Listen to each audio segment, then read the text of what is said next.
Ang title ng isa-share ko sa inyo ay Pusong Nag-aapoy para sa Diyos. Lucas 24 verse 32, nasabi nila sa isa't isa, kaya pala nag-aalab ang ating puso habang tayo'y kinakausap niya sa daan at ipinapaliwanag sa atin ang mga kasulatan. So nag-aalab ang puso nila. Praise God. Ano ba ang pusong nag-aapoy sa Diyos? Ito ay pusong may bagong level ng pagmamahal sa Panginoon. Ito ang opposite ng malamig na puso. And this is what we need. Kasi mas matindi ang paglilingkod na magagawa ng taong ang puso'y nag-aapoy sa Diyos. Mas tagumpayan niya ang mga pagsubok ng buhay at tukso. Malimit, ang presence ni God ay nakikita na may kasamang apoy. Kaya nung nakausap si God ni Moses, nung nakipag-usap si God, ang presence ni God ay nakita sa burning bush. Again, may apoy. Nung bumaba ang Holy Spirit sa upper room, sa Pentecostes, nagmanifest siya bilang dilang apoy, tongues of fire. Why is there always fire pag ang pinag-uusapan ay presence ni God? Kaya masasabi natin na ang pusong nag-aapoy sa Diyos ay pusong nagmamahal sa Diyos dahil sa kanyang presensya. If you will study lahat ng mga ginamit ng Panginoon ng matitindi, lagi silang nagkaroon ng encounter sa Diyos. Nagkaroon ng encounter sa Holy Spirit. Napakahirap i-manufacture ang love kay God. Napakahirap umibig sa Diyos kung ito'y gagawin mo lamang sa iyong sariling lakas. Yung pusong nag-aapoy sa Diyos, somehow, ito'y naapektuhan ng presensya ng Panginoon. Ngayon, malalaman natin kung paano nag-aapoy ang puso sa Diyos at anong nagiging resulta nito. Ang pag-uusapan natin ay isang pangyayari noong hapon ng Linggo ng Pagkabuhay. Ito'y hapon ng the Resurrection Day. At ito'y mababasa natin sa Lucas 24. At akin na lang munang isasummarize sa inyo yung mga naunang pangyayari. May dalawang alagad na naglalakad, papuntang Emmaus. Ito ay 11 kilometers ang layo sa Jerusalem. So sila ay nanggaling ng Jerusalem, pupunta sila sa nayo ng Emmaus. Pinag-uusapan nila ang nangyari kay Jesus. Remember, ito yung linggo ng pagkabuhay. At habang sila'y nag-uusap, lumapit si Jesus sa kanila. Si Jesus na nag-resurrect, ha? At nakisabay sa kanilang paglalakad. Ngunit, hindi nila nakilala si Jesus. Sabi ko, ba't kaya hindi nakilala nung dalawang disipulo si Jesus? Kasi, ang ina-expect nila, si Jesus ay patay. So, hindi naman maaaring sasama sa kanilang paglalakad yun. At ito po ang nangyari. Sumama si Jesus sa kanilang pag-uusap. Tinanong sila ni Jesus, ano bang pinag-uusapan ninyo? At ang dalawa'y lungkot na lungkot, lumbay na lumbay, tumigil at sinabing tungkol kay Jesus na taga Nazaret. Isang propetang makapangyarihan sa salita at gawa. Siya'y ipinako sa krus. Siya pa naman ang inaasahan naming magpapalaya sa Israel. Ikatlong araw na ngayon mula nang mangyari ito. So, you can see here kung anong ina-expect nila kay Jesus. Na si Jesus yung Messiah will come as a ruler of Israel, a very strong ruler, na gagamitin ng Diyos upang makalaya sila sa Roma. Yun ang kanilang mindset. So, inaasahan nila si Jesus na magiging king. Kaya sila'y lungkot na lungkot kasi siya'y ipinako sa krus. Now, ang sabi ng dalawa, pero may balita na ikinagulat namin. O dito natin sundan ang istorya. Lucas 24 verse 22 hanggang 24. Nabigla kami sa ibinalita ng ilan sa mga babaeng kasamahan namin. Maagang maaga raw silang nagpunta sa libingan. Verse 23. At hindi nila natagpuan ang kanyang bangkay. Nagbalik sila at sabi, nakakita raw sila ng isang pangitain, mga anghel na nagsabing si Jesus ay buhay. And verse 24, tulungan niyo ako sa pagbabasa. 1, 2, 3, go. At ganun nga ang natagpuan nila. Okay. Alam mo pagkasabi nila ng ganon? Nirebuke sila ni Jesus. Lucas 24:25. Again, sama-sama nating basahin. 1, 2, 3, go. Sinabi sa kanila ni Jesus,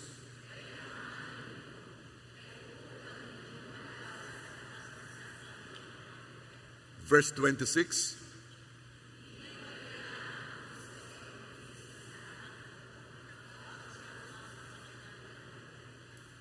verse 27.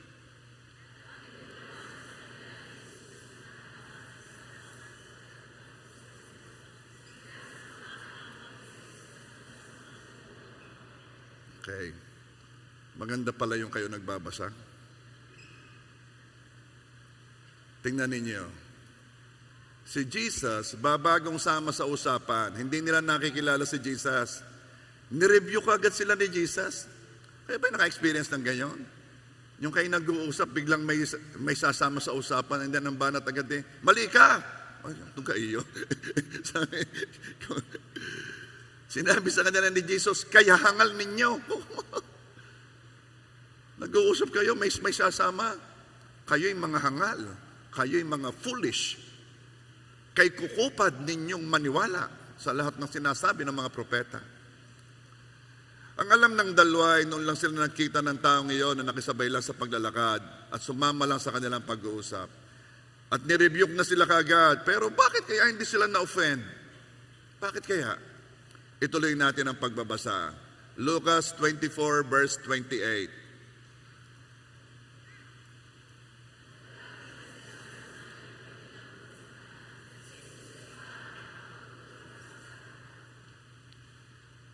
Verse 29.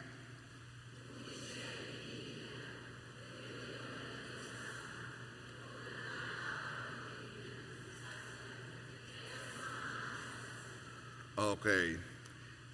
Hindi lang na-offend yung dalawang disipulo sa pang-rebuke sa kanila, kundi naging hospitable pa sila doon sa tao na sumama sa kanilang kwentuhan. Parang hindi logical, ano? Biglaan na lamang sinabihan akong hangal. Pagkatapos, hindi na nga ako nagalit. Naging hospitable pa ako. Sabi, ay siya, gabi na huwag ka na magpatuloy ng paglalakad. Dito ka na matulog. Palubog ng araw. Lucas 24, verse 30 and 31. Sandali. Baguhin natin, ha? Wag muna kayo. Kayo lang muna. Lucas 24 verse 30. Go.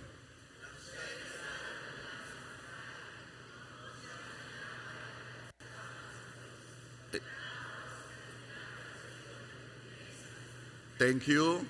Kayo naman, verse 31.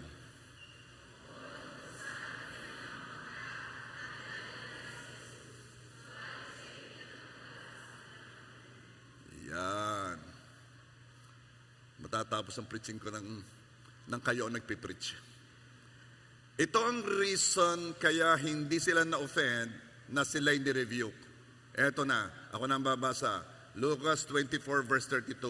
Nasabi nila sa isa't isa, kaya pala nag-aalab ang ating puso habang tayo kinakausap niya sa daan at pinapaliwanag sa atin ang mga kasulatan.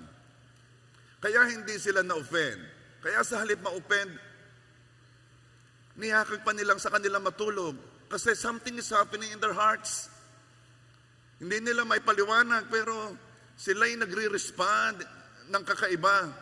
At itong sabi nila, nag-aalab ang ating puso habang tayo kinakausap niya sa daan habang ipinapaliwanag sa atin ang kasulatan. Nai-inlove sila kay Jesus habang pinapaliwanag ang salita. So ngayon, paano magkaroon ng pusong nag-aapoy sa Diyos? Paano ma-inlove kay Jesus? Una, ito ay sinisindihan ng salita. You ignite it with the word. Again, Lucas 24:27, at ipinaliwanag sa kanila ni Jesus ang lahat ng sinasabi sa kasulatan tungkol sa Kanya. Simula sa mga aklat ni Moises hanggang sa mga sinulat ng mga propeta, ipinaliwanag sa kanila ni Jesus. Ipinaliwanag ni Jesus ang salita tungkol sa Kanya. At ang resulta, nasabi nila, verse 32, kaya pala nag-alab ang ating puso habang tayo kinakausap niya sa daan. At ipinapaliwanag, kindly say, ipinapaliwanag. Mag-aapoy ang puso natin kapag nagiging clear ang salita ng Diyos. Kapag ito'y lumiliwanag, nag-illuminate, nagiging nauunawaan natin, nagiging maliwanag. If you want to fall in love with God, His Word should be illuminated in your heart. Kailangang naunawaan. Kailangang lumiwanag. Kaya hindi sa pakikinig lang, kundi maunawaan ang napakinggan. Pag hindi mo naunawaan, pakinggan mo muli. Kaya pala sinabi, faith comes from hearing and hearing. Not only by just one hearing. Bakit kaya dinoble? Hearing and hearing. Kasi yung unang hearing, maaaring hindi pa maliwanag. So you hear again. Ang mahalaga, kung gusto mong ma-inlove kay Jesus, maunawaan mong salita. Ang faith ay nagaganap pag lumiwanag ang salita. Maraming nangyayari, maraming sinabi ang Bible na minsan kaya hindi maunawaan kasi piniringan ng prinsipe ng sanlibutan ang mga mata ng mga tao upang hindi nila makita ang katotohanan. Meaning hindi nila maunawaan. Napakasimple ng message natin, napakasimple ng gospel na na lahat tayo may kasalanan, hindi tayo makakapunta sa langit sa pamamagitan ng ating standard, yung sasabihin natin tayo magpapakabuti lang, no. Kasi hindi pwedeng may isang kasalanan papasok sa langit. That's why the only way is merong magbayad ng kasalanan natin. Kaya sa biyaya, tayo'y naligtas sa pananampalataya kay Jesus. That is the pinaka-core ng ating message. Why is it hindi maunawaan?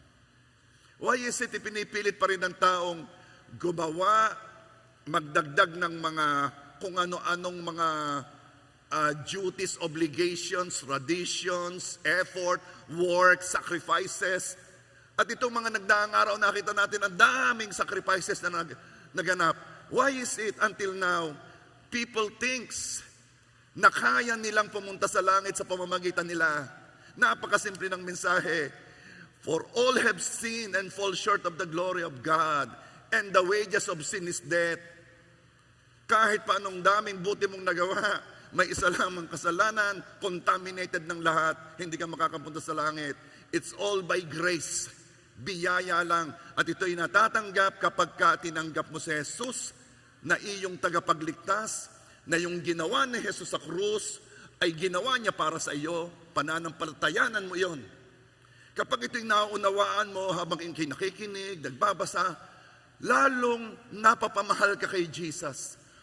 Walang hindi mapapamahal kay Jesus kapag naunawaan niya ang ginawa ng isang Diyos na iwan ang langit, bumaba sa lupa, kunin ang anyo ng mga nilikha, kunin ang parusa ng kasalanan na dapat ay sa atin, at ibigay naman sa atin ang katuwiran niya. Walang hindi mai-inlove kay Jesus.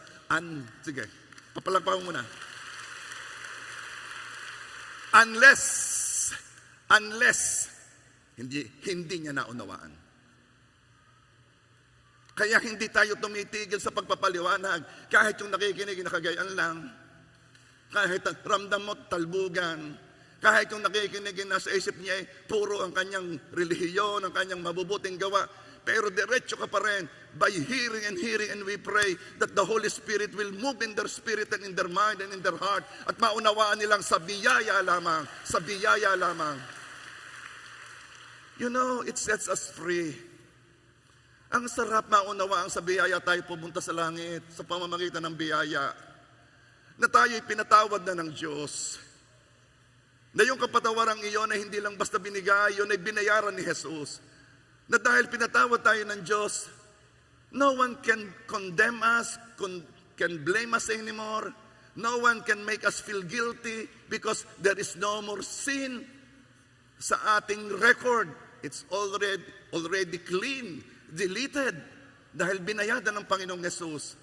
Ang sarap mabuhay kapag nauunawaan natin ang ginawa ng Panginoong Yesus.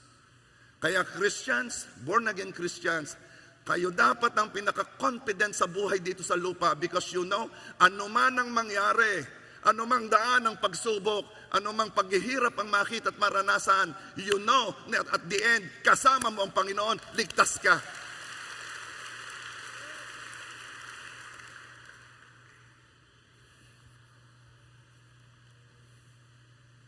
Hindi mag-aapoy ang puso kung hindi maunawaan ang salita. Hindi mag-aapoy ang puso kapag ginawa lang nating obligasyon ang pag-attend. Oh, I want you to come every Sunday. That's the desire of my heart.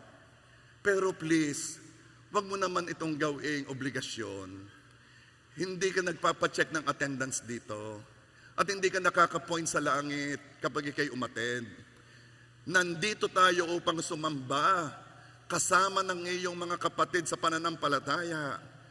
Nandito tayo upang makinig at maliwanagan ng salita.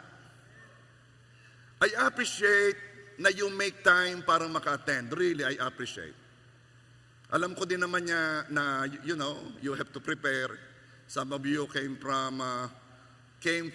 farther than the others, no?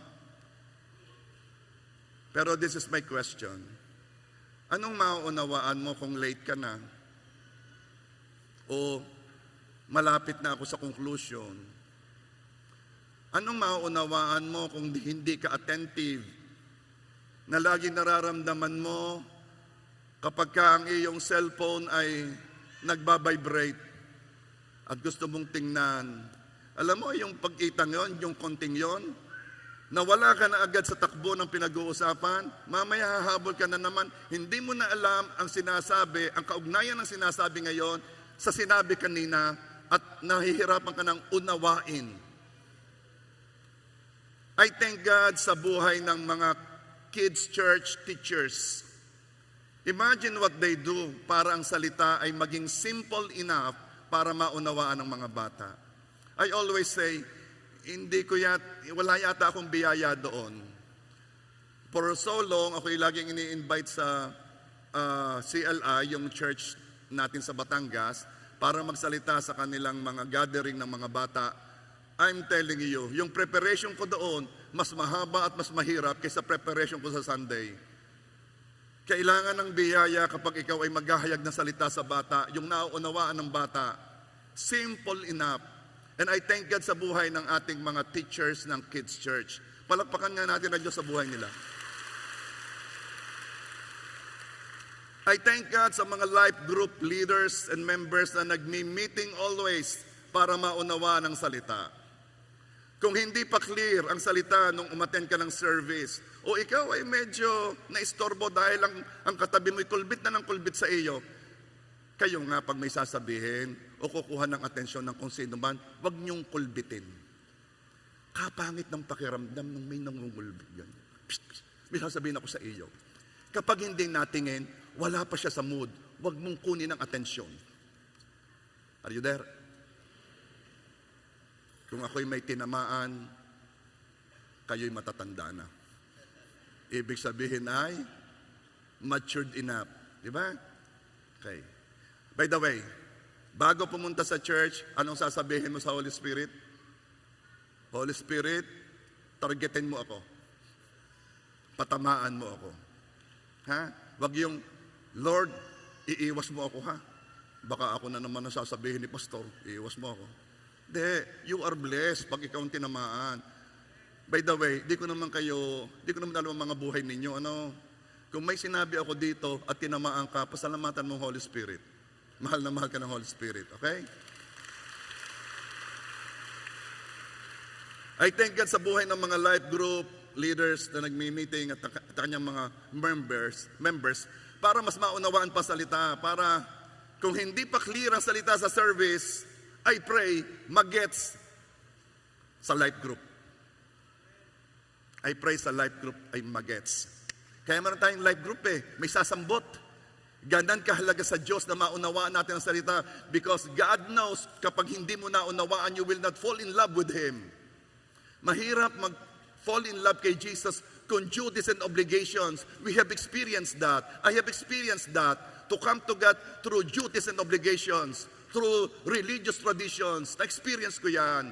Ang hirap mag-fall in love kay God. Lahat na ginagawa ko, just coming from outside.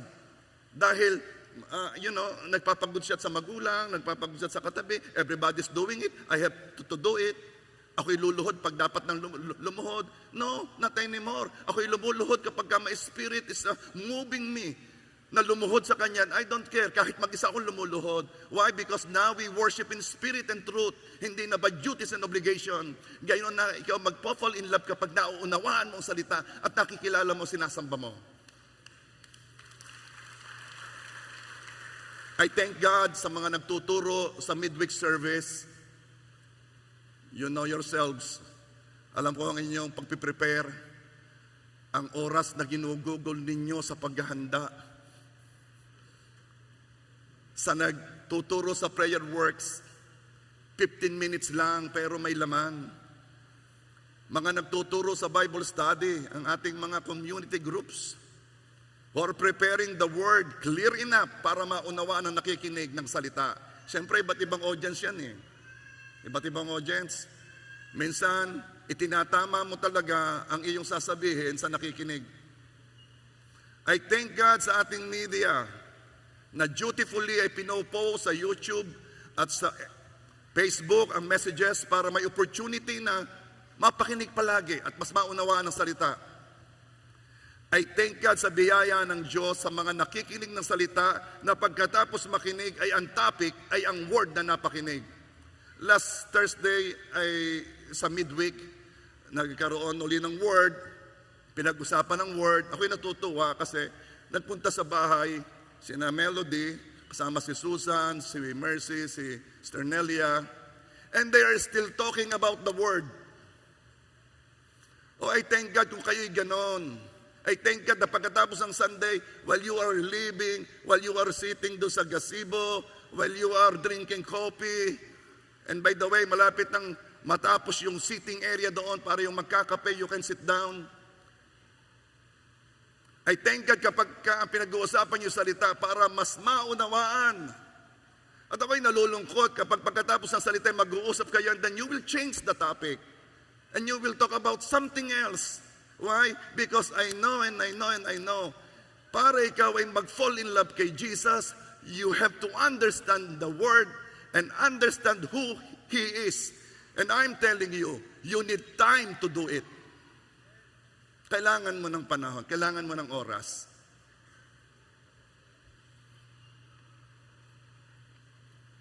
Why not for a change? Ngayon naman ay Resurrection Sunday, araw ng pagkabuhay. Why not tumulad tayo doon sa dalawa? Hapon na, pinag-uusapan pa yung nangyari. Hapon na 3 araw pagkatapos mamatay, linggo ng hapon, pinag-uusapan pa rin nila si Jesus. Ngayon lang Sunday, practice tayo. Pag-usapan ninyong salita. Hanggang mamaya. Paglabas dyan, hanggang mamaya. At kapag ka may nagbukas ng topic na iba, kasasabi-sabi lamang. Kaya ga. Okay. Sino dito ang gustong mag-apoy sa Diyos? Sino dito ang gustong mag-fall in love kay Jesus? That is the way. Talk about Him. Talk about the Word. Naranasan kong i-manufacture ang love. Naranasan kong gawin lamang at sabihin kong, hindi, by my effort, I will love Jesus. Hindi pwede. It must come from understanding of who He is. Kailangan unawaan mo, makilala mo kung sino siya. This is the reason kung bakit sa activation, ibang worship nyo. Pagka-end ng service, ibang worship nyo. Lalo na't akmang-akma yung ating awit na nakinanta, talagang akma. Bakit? Kasi nagkaroon ka ng clarity, naunawaan mong salita, at mamaya dahil doon, ikaw ay nagkakaroon ng apoy sa iyong puso, at gusto mong sambahin siya dahil sa pagkakilala mo sa Kanya.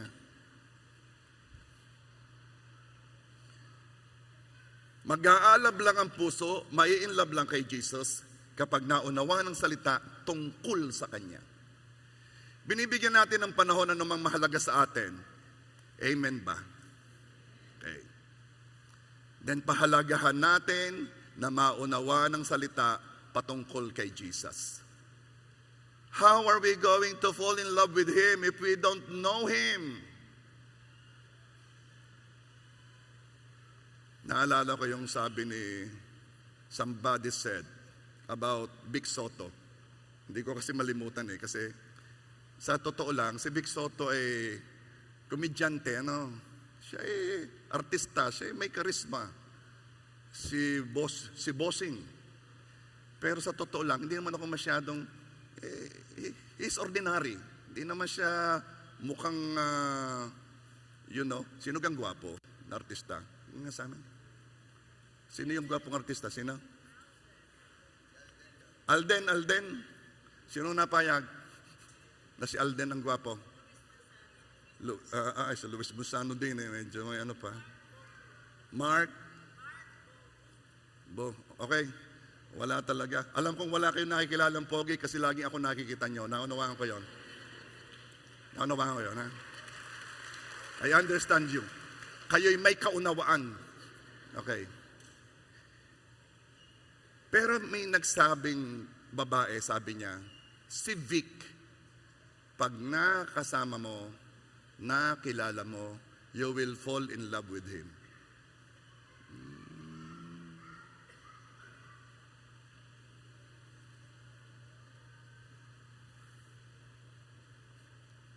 Kaya naman, again, uulitin ko, how are you going to fall in love with Jesus if you don't know Him? If we don't understand the meaning of His death and resurrection. Kaya lang hindi basta-basta ang kailangan natin, kundi meditate. Hindi lang pakikinig, kundi pakikinig at pakikinig. And yes, it takes time. And so what? Ano ngayon kung it takes time? Ano kung ito'y uubos ng iyong oras? So what? Meron pa bang mas mahalaga sa mas makilala pa ng lubusan ng Diyos? Meron pa bang mas mahalaga doon? Tell me. Ito ang timbangan. Nandito yung gustong mo makilala ang Diyos ng mas matindi kaysa dati. Ito ang timbangan. Tell me, what will you put on the other side na mas mabigat kaysa dito? Wealth? Pursuing wealth? Exercise? Pagpapaliit ng tiyan? Tell me, anong mas importante? Dahil kung yun talaga importante tayo magkakasundo, then let's spend time here. Kung ano man to. Pampapaganda, kalahating araw sa parlor, kalahating araw sa barbershop. Tell me, anong mas mahalaga dito?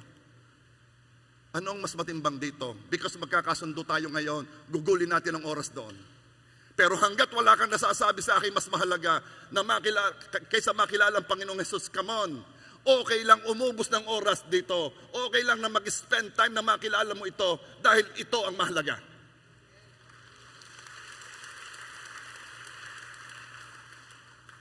Kaya napaka-classic nung Martha and Mary Yung magkapatid, dumating si Jesus sa bahay. Si Martha, diretso ng trabaho sa kitchen, troubled, nagwo-worry. Samantalang si Mary, sit on the feet of Jesus, listening to Jesus. At ito na si Martha, Panginoon, sabihan mo naman yung kapatid ko, tulungan ako din eh. Pati ang Panginoon ay sinugo. Bakit? Ang akala niya yun ang mahalaga. Ang akala niya yun ang matimbang. I will spend time here. Malinganin sabihin ni Jesus, hindi naman ako lagi narito eh. Pero yung linisin mo, lagi nariyan yan. Yung mga pinggan, lagi nariyan yan. Yung mga labahin mo, lagi nariyan yan. Wives, ang oras na ating ginugugol doon, laging naroon. Sasabihin ko sa iyo, kung hindi mo hugasan ngayon ang pinggan, bukas mahuhugasan mo yan.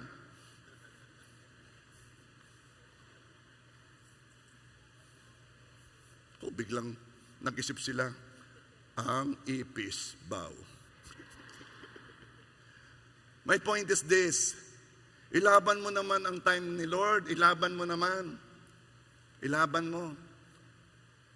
Sabi ni Pastora Melody noong midweek, hindi daw naman sasabihin ni Lord well done, my good and faithful servant, well done. You have a clean kitchen, well done. Ang sasabihin ni Lord, well done, my good and faithful servant, enter the joy of your King. Why? Because you know the King. Kilala mo ang King.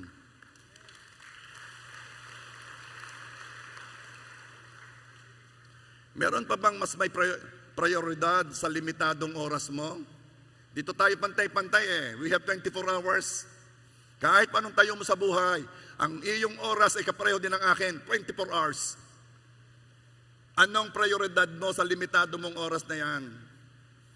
And God said a very powerful word, man does not live by bread alone, but by every word that comes from the mouth of God. Now, let's put anything there. Man does not live by golf alone, basketball alone, by maritesan alone.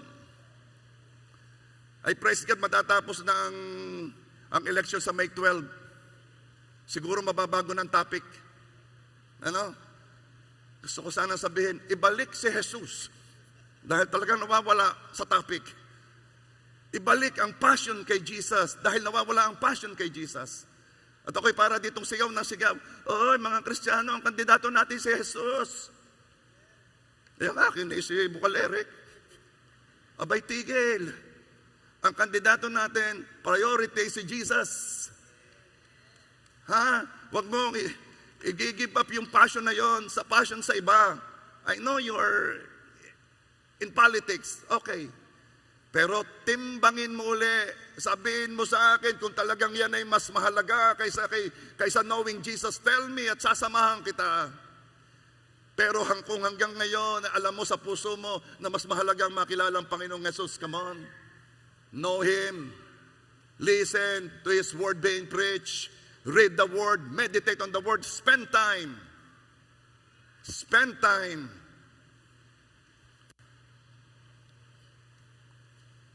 Lucas 24 verse 32, nasabi nila sa isa't isa, kaya pala nag-aalab ang ating puso habang tayo kinakausap niya sa daan at pinapaliwanag sa atin ang mga kasulatan. Oh, if you want to fall in love with Christ, wala nang papalit pa doon sa naramdaman mo ang kanyang presensya kasi naunawaan mo ang salita.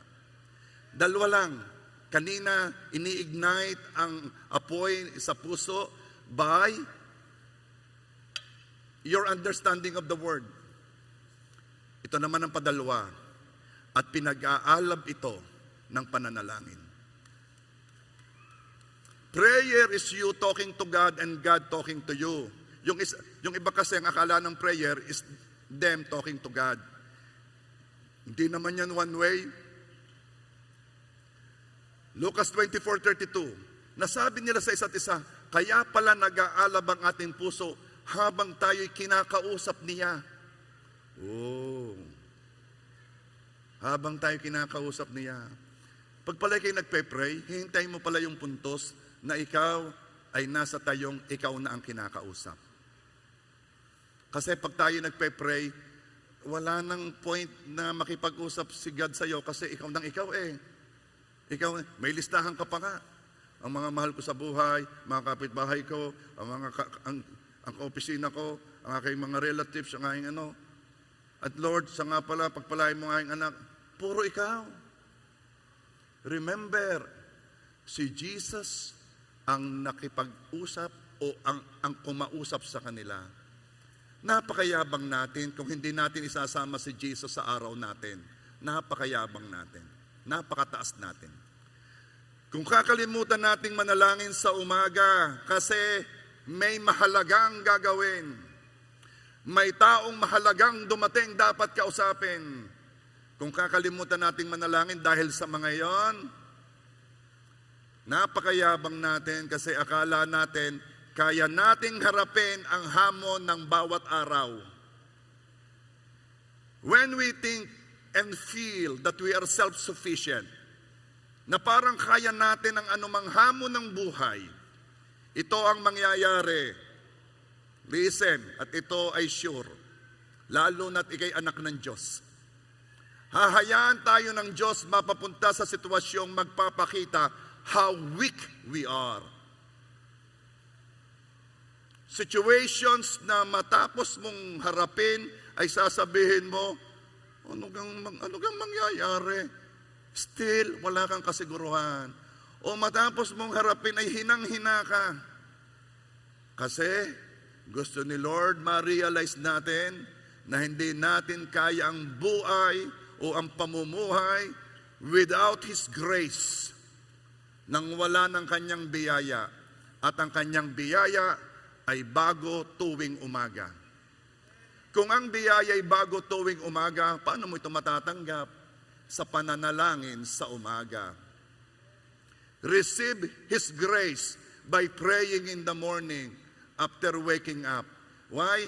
Kasi kung kahapon na kaya mo ang hamon ng buhay, naharap mo ang mga challenges, it doesn't mean na today, kaya mo pa rin harapin yon with the same strength, with the same mental stability, emotional stability. Oh no! Nagawa mo yung kahapon dahil may biyaya ang Diyos. Ngayon, kailangan mo ng bagong biyaya. Kung kahapon, ang ganda ng diskarte mo, ang ganda ng takbo ng pangyayari ng buhay mo, may biyaya kahapon. Ngayon, kailangan mo ulit ng bagong biyaya. Baka ngayon may mangyaring kaunting bagay lamang, lugmo ka na. Samantalang kahapon, mas matindi. You were so strong. Why? Because today, kailangan mo ng bagong biyaya at siya'y matatanggap mo sa pananalangin sa umaga. Napakayabang natin kung basta lang tayo gigising, naniwala man lamang, Jesus, I love you. Yung pagre-recognize na you need Him. And I pray, makadevelop tayo ng habit. Makadevelop tayo ng habit. Again, uulitin ko, sinong gustong ang puso'y nag-aapoy sa Diyos? Dalawa lang yan. Maunawaan ng salita, fellowship with God.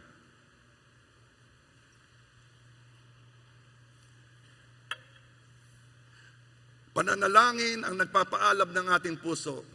Pastor, how long are we going to pray? Is 15 minutes okay? Or are we to follow the 1 hour na sinabi ni Jesus? Di ka ba pwedeng manalangin ng miski isang oras man lang? Ito ang sagot ko. Pray until maramdaman mo ang kanyang presence. Ako'y timeless eh. Pwedeng maikli, pwedeng mahaba. Pero wag kang titigil hanggat di mo na nararamdaman ang kanyang presence. Sino dito nag-MGR na? Moment with God retreat. Come on. Raise up your hands. Gusto ko lang malaman. Okay. Napakadami hindi pa. Alam mo sa MGR, kayo akin ang bibigyan ng idea. We are praying and we are desiring His manifested presence sa retreat na yon. Unang topic pa lamang ang dinidesire na natin presence. Sunod na topic, presence. It's all altar call. It's all desiring God. Bakit? Para maka-breakthrough ka. Ikaw na hindi mo nararamdaman ng presence the way you should. O yung nararamdaman mong presence hindi ganon katindi. Kaya ka-attend ng MGR, one of the purposes is this, maramdaman mo si Lord. Bakit? Para maging familiar ka sa presence ni Lord. At ang presence na yon ay hanap-hanapin natin. Kaya pag tayo nagpe-pray, hindi tayo titigil. Gusto ko maranasan yung naranasan ko noon. Lord, I want to feel you, I want to experience you. Of course, we don't depend on feelings, ano? Pero it doesn't mean walang feelings. Yes, we don't depend sa feelings, pero wag mo nga alsin yun. Talagang spirit, soul, and body tayo eh. Ang soul, nandun ang emosyon. Pero my point is this. Gusto kong maranasan ninyo at ma-encounter ang Diyos para pag kayo nananalangin, alam mo kung ba't ka nananalangin, you want to tap into God's presence. Hindi yung basta lamang, okay yung manalangin na may listahan na, hindi ko yun na minamaliit. Pero if you want to fall in love, come on, pray until you tap His presence. Yung iba nagpapatugtog nga muna eh. Aawit muna because they want to enter the presence. Hindi nyo nalalaman itong ating mga nagwa-worship lead dito. Yun ay nagpa-practice sa Sabado. And I believe they are devoting time sa prayer. Why? Because they want to usher you into the presence. And I am expecting that they have entered the presence day before. Because how can they bring us to a place na hindi naman nila napuntahan? It's all about presence. Sa pananalangin, it's all about presence also. Okay, manalangin ng may listahan, okay yan. Pero at least hanapin mo naman, matap mo naman yung sitwasyon na pag nag-pray kayo talagang you are talking, you are fellowshipping, you are intimate with God. Again, ang pinag-uusapan natin, pusong nag-aalab sa Diyos. Pastor, kahirap yata, hindi ko nararanasan yan. Kaya nga lahat ng mahalaga, binibigyan ng panahon. Kaya pag may activity dito, kahit hindi mo pa naunawaan, subukan mo. Kung hindi mo alam, di umupo ka sa likod. Para kung ayaw mo, hindi kayo umuwi. Pero subukan mo. Subukan mo. That is what I did. Lahat na pagkakataon, sinubukan ko. Tinry ko, inexperience ko. Why? Because I want that. I want the experience with God. Are you there? Nag-spend ng time ang dalawang disipulo sa risen Lord. Jesus who was resurrected, nag-spend sila ng time. Pero you will notice, si Jesus ang nag-initiate ng fellowship. Si Jesus ang sumama sa kanila. Si Jesus ang unang nagtanong. Hinahanap ni Lord ang fellowship sa atin, kaya siya nag-i-initiate. Ang issue, paano ka magre-respond? Ilang beses na bang naramdaman natin na para bang kailangan nating mag-pray? Ewan ko kung naranasan nyo yon. Yung bang meron kang urge mag-pray? Meron kang urge na tumigil muna, ba't ka parang ang gulo-gulo? Parang, I want to stay muna dito, I want to pray. There is an urge coming from the Holy Spirit na magkaroon kayo ng fellowship ni Jesus. At ilang beses na binaliwala mo yon kasi may mahalaga kang gagawin.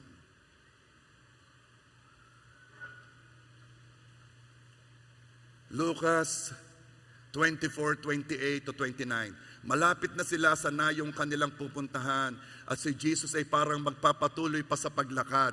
Ito, ang ganda nito. Malapit na yung dalawa sa Emmaus. Titigil na sila. Pero si Jesus ay hindi titigil. Parang nagkukunwari na siya'y merong pang pupuntahan. Ngunit, verse 29, siya'y pinigil nila. Tumuloy ka muna rito sa amin, palubog na ang araw at dumidilim na, sabi nila. Kaya't sumama nga siya sa kanila. Anong makikita niyo dito? Gusto ni Jesus na siya'y welcome sa iyo. He is gentle. Hindi niya ipipilit ang kanyang sarili. Maghihintay siya ng kaunti man lang hint sa iyo na gusto mo pang tumagal ang inyong usapan, ang inyong fellowship. Gusto ni Jesus yon. Pero hindi niya ipipilit kung ayaw mo. Sabi ko, tindi nito. Dediretso si Jesus ng paglalakad. Naghihintay siya na, Jesus, tigil ka muna. Anong sinasabi doon? Jesus, stay. Stay some more. Pag kayo nagpe-pray at may nararamdaman kang iba, di ba gusto mo pang magpatuloy yon? Jesus, stay. Stay some more. Stay. Pero anong ginagawa natin? Tumunog ang phone. Alam mo, hindi mo naman sinasabing, Jesus, leave. Hindi mo naman sinasabi, pero gets na. Kuha na. Alam na ni Jesus na hindi siya ganong kahalaga. Kaya naman, nung sila'y naglalakad, sinubok lang ni Jesus. Kailangan ba nila ko? Are they enjoying our fellowship? Our intimacy? I-check ko nga. And then, yung dalawa, sandali, tumigil ka dito. Stay some more.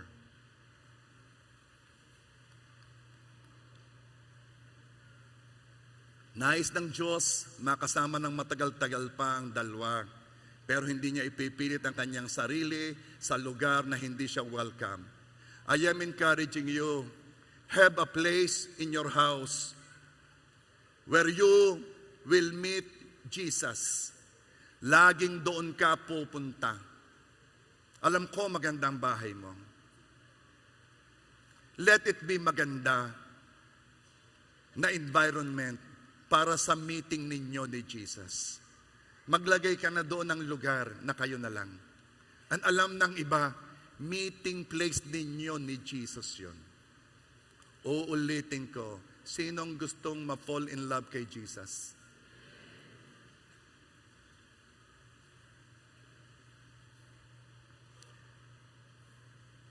Ang pag-meditate sa salita at pananalangin ang nagdadala sa atin sa kanyang presence. The longer we listen to His Word, the longer we pray, we are actually saying, stay Jesus, stay. Ang ganda kung nasa bahay mo ang presensya ni Jesus lagi dahil you are always saying, stay Jesus, stay. Anong resulta, pastor, ng nag-aalab na puso? Ito'y magpapasigasig sa atin. Active tayo. Isang araw na silang naglalakad noong linggong iyon, ang araw ng pagkabuhay. Tumigil na sila at kumain, magre-ready na matulog. Lucas 24:30-31. Samahan niyo ko sa pagbabasa again. 1, 2, 3, go.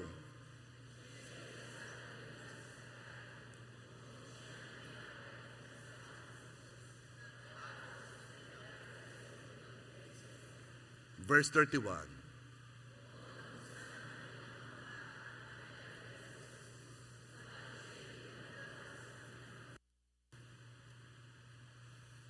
Sa pagkakataong ito, wala na silang duda kung sino ang kaharap nila. He is their Lord Jesus who died 3 days ago but now is risen. Siya si Jesus na nabuhay na muli. At noong nakilala na, biglang nawala na si Jesus. At nagsimula na silang mag-usap tungkol sa Kanya. Again, Lucas 24:32, nasabi nila sa isa't isa, kaya pala nag-aalab ang ating puso habang tayo kinakausap niya sa daan at ipinapaliwanag sa atin ang mga kasulatan. Alam ninyo, hindi na sila nakatulog. Gising na. Active na sila. Kailangang masabi natin ito sa ibang disipulo na nabuhay si Jesus. Gabi na. 11 kilometro pa ang Jerusalem from their place sa Emmaus. Pero walang bagay ang oras sa kanila. Walang bagay ang distance sa kanila. Sila'y pumunta agad sa Jerusalem. Lucas 24:33 hanggang 35. Agad silang tumayo at nagbalik sa Jerusalem. Narat na nilang nagkatipon-tipon doon ang 11 at ang ibang kasamahan nila. Verse 34, sinabi ng mga ito sa dalawa, totoo nga palang muling nabuhay ang Panginoon. Nagpakita siya kay Simon, kay Peter. At ito naman dalawa ay meron din kanilang balita. Verse 35, at isinalaysay naman ang dalawa ang nangyari sa daan at kung paano nila nakilala si Jesus ng paghati-hatiin nito ang tinapay. Now, church, dahil naunawaan natin kung sino si Jesus, ito ang mangyayari. Mag-aalab ang apoy sa ating puso. At hindi na natin sasarilinin ang mensahe. I-share din natin sa iba na si Jesus ay buhay.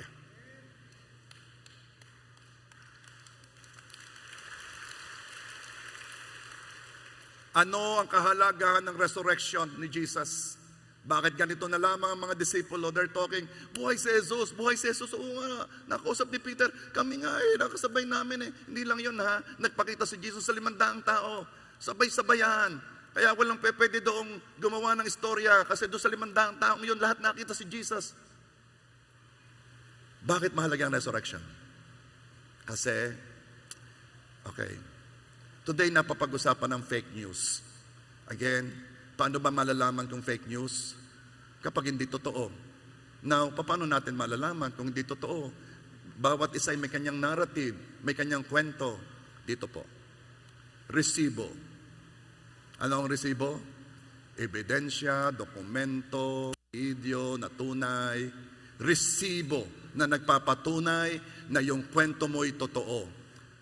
Church, tayong mga Kristiyano, ang ating kwento, ang ating mensahe totoo kasi meron tayong resibo. Anong ating resibo? Si Jesus na ating pinaglilingkuran ay buhay. Nakita ng maraming tao, nagpakita sa maraming tao, si Jesus ay buhay. Natalo niya ang kamatayan, ang kinatatakutan ng maraming tao ay kamatayan at tinalo yan ng Panginoong Jesus. At ito ang pangako ng Panginoong Jesus. Kung ano siya nung siya'y nabuhay, yun din ang magiging katawan natin, resurrected body. Church, we are the most confident people in the whole universe. Bakit? Sapagkat ang ating pinaglilingkuran ay buhay. Haven't you noticed? Sige, palapakan mo si Lord. Alam mo, alam naman natin tapos na. Wala nang kailangang buhating krus kasi binuhat na ni Jesus. Alam natin hindi na kailangan ng sakripisyo kasi nagsakripisyo na si Jesus at yun ay perfect sacrifice. Alam natin yon.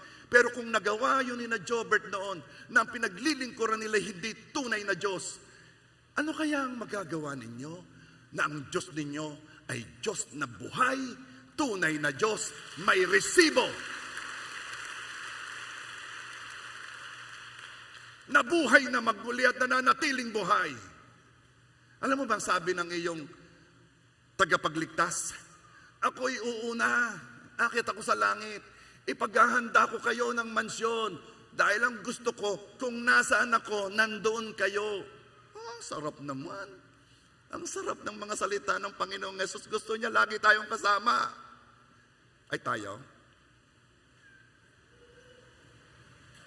Sabi ng Panginoon, hoy, kwentuhan tayo. Wait lang. Wait lang. Bakit? May mahalaga akong gagawin. Sakit. Sakit. Ngayong ngayong day of resurrection, pwede ba? Ilagay natin ang Diyos sa tamang katatayuan. Siya ang mahalaga. Kahit sa araw man lang na ito, siya ang pag-usapan. Gawin natin. Tingnan mo, how easy you will change the topic. Mamaya nga ako'y lalabas Lalapit ako sa inyo, papakinggan kung pinag-uusapan ninyo. Kaya meron ako maririnig diyang traffic sa SLEX. May maririnig ako diyang kung sino ang lamang sa survey. May maririnig ako diyang pupuntahan next week. At may maririnig ako diyang pinag-uusapan ang ginawa nila noong Holy Week. At ako'y iikot. At sasabihin ko sa aking maririnig na ganon, ang sasabihin ko, kindly tell Jesus, stay, stay. Stay, Jesus. Stay. Today, the Resurrection Day, we are going to celebrate our Lord and our King, our powerful King, that even death was not able to keep him sa grave. We are going to celebrate our King who is worthy to receive our worship. You are blessed kasi binigyan ka ng Diyos ng isang being na worthy to be worshipped. Lagi kong sinasabi, papayag ka bang sambahin ang walang binatbat? Papayag ka bang sambahin ang Diyos na hindi mo nakikilala? Pero God made it happen na makilala natin siya, sukdulang siya ay magkatawang tao para makita mo siya. At ang sabi niya, kapag nakita mo ako, nakita mo ang Ama. Papayag ka ba na sambahin mo ay yung ginawa mo rin lang? No. And we thank God because we know that we are worshiping a powerful King, the true King, the King who is alive and will remain alive forever. Kaya ngayon, alam kong masaya ka dahil ang Diyos mo'y buhay. Kaya ngayon, ikaw ay tatayo, papalakpakan mo ang iyong Diyos. Now, come on.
Alam nyo kung bakit kayo dapat ma-excited or ma-excite sa Resurrection Sunday?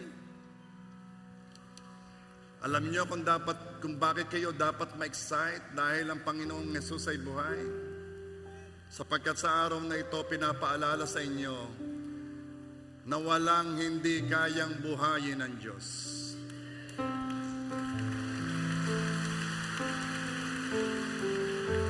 Ang Resurrection Day na ito ang nagpapaalala sa inyo na anumang pangit na sitwasyon ay kayang baguhin sapagkat wala nang mas papangit pa sa dinaanan ng Panginoong Hesus nung siya'y pahirapan, nung siya'y latiguhin, nung siya'y pako sa krus, nang gawin lahat sa kanyang suffering. At ang pinakamasakit ang nung siya'y ibabana na walang buhay, na para bagang talong-talo, at nung siya'y nilagay sa libingan, wala na lahat ng followers, wala ng mga disipulo. Talo. Ramdam nila'y talo. Ngunit pagkatatlong araw, isa-isa nang nagkukwento ang magandang balita, nakita ko si Jesus. Nakita ko ang Panginoon, siya'y buhay. Nakita ko ang Panginoon, siya'y buhay. Nakita ko ang Panginoong Hesus, siya'y buhay. Church, the resurrection is your receipt kung bakit ka tatanggap ng one day. Ang resurrection, ang resibo, ang patunay, ang ebidensya na ikaw ay pwede at pwede na tumanggap ng iyong breakthrough, ng iyong favor, ng iyong biyaya. Kung si Jesus ay nabuhay, galing sa patay, ano pang hindi niya kayang gawin? Ano pang hindi niya kayang gawin? Ito ang resibo na lahat na sinabi niya ay totoo at magaganap. Kung yung pinakamahirap na yon ay nangyari na, lahat na sinabi niya mangyayari.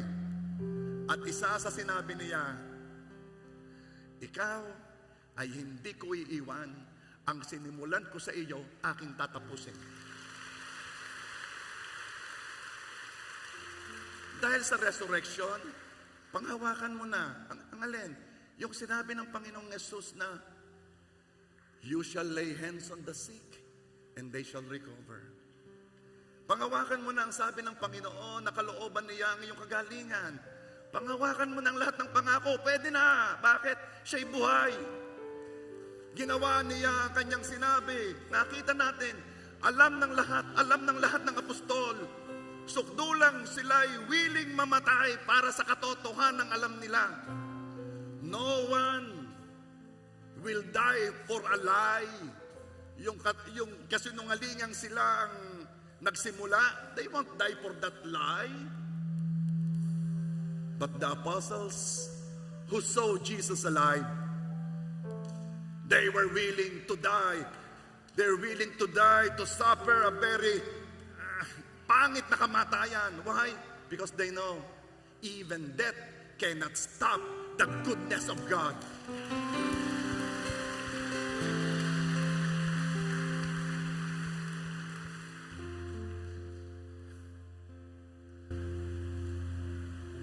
I want to show you a testimony.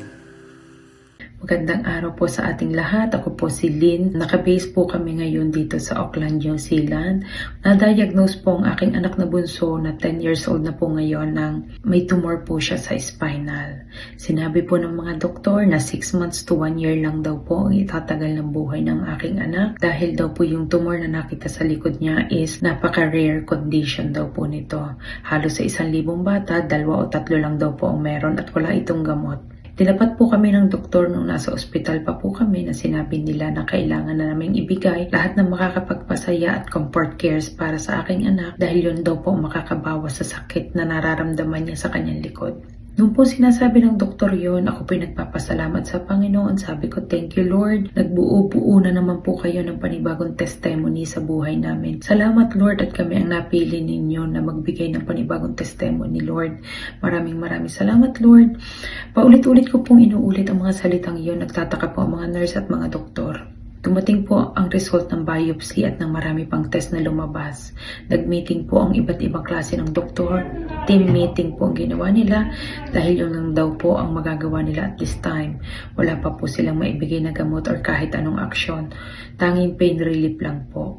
April 8 lumabas po ang biopsy ng aking anak.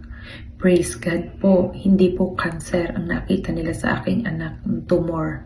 Yung tumor po na nasa spine ng aking anak, still nandoon. Pero wala pong kahit anong bakas ng infection, wala pong kahit na anong bakas ng cancerous.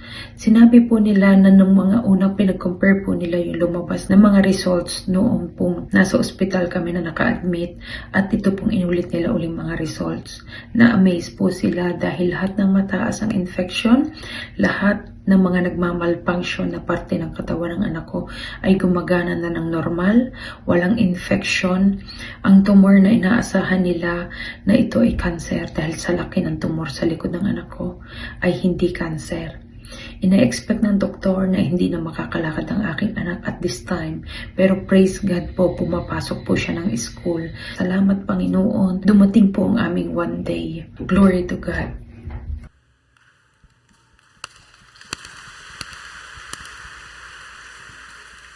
Ang resurrection ng Panginoong Yesus ang inyong resibo na kayo tatanggap ng inyong one day.